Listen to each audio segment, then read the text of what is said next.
Okay.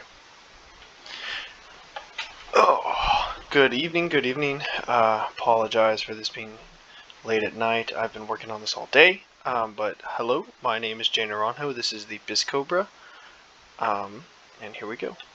So, what is it about? So, the Biscobra, Alice's parents' short story is The Biscobra. It takes place in British-occupied India. It centers around a vengeful cobra, which is believed to be connected to a servant's tragic past.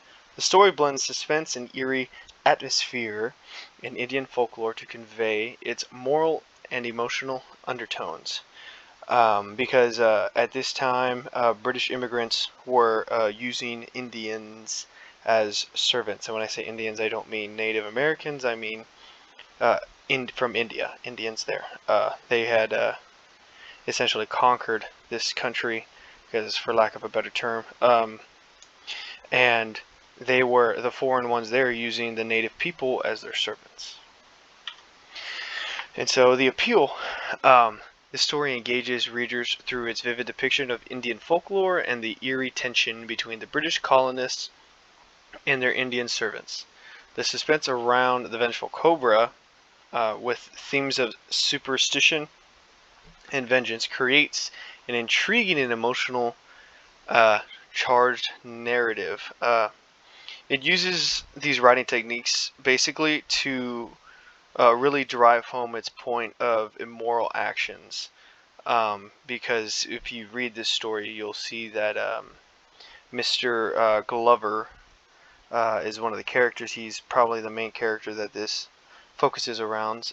He has a lot of, as we'll see here soon, immoral and cultural ignorance.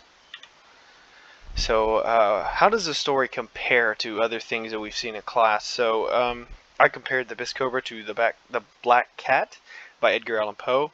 Both explore the psychological tension of guilt and fear, with both stories featuring characteristics who experienced paranoia and unraveling mental states. Um, except though, although Poe's story focuses on a single man's torment, as compared to the Biscobra, it's not necessarily a single man's torment like in his own mind here. Um, and El Cucuy deals more directly with the theme of fear as a cultural construct, particularly through the lens of family and folklore. Um, so for El Cucuy, it's more of how do I say it? Like everyone understands that El Cucuy is bad, and nobody wants to mess with that. As per the Biscobra, he just doesn't understand it, doesn't care to understand it, and he's just very ignorant, and he chooses to stay that way. And characters. So there are more characters in this. We have Mr. Glover. There's Monty, Mati, uh, and of course the Biscobra. But I picked Mr. Glover because he is my favorite.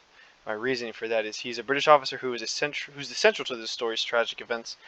His neglect and local customs and arrogance contribute to his unfolding of these events. So he's my favorite character because he is the classic bad guy gets what he deserves.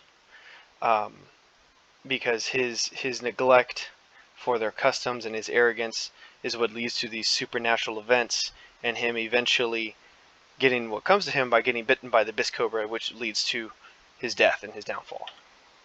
And the themes, so the themes here are colonial arrogance and cultural disrespect, superstition and of the supernatural, sorry, vengeance and justice. So essentially, the Mr. Glover's disregard for his local traditions, or sorry, not his local traditions, their local traditions, and belief leads to him essentially passing away at the end, um, showcasing the danger of not having, or having a different view and not willing to, as they say, when in Rome, do as the Romans.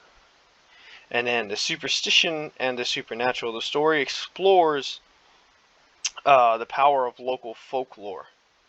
So and it's through unseen forces, and and these unseen forces govern the lives of the characters, and emphasizing the consequences of ignoring, their beliefs. If you ignore them, you get what happens to Mr. Glover over here. And then vengeance and justice is the story reflects how, retribution can be a very integral part of cultural beliefs, um, with, the Biscobra serving as this supernatural justice.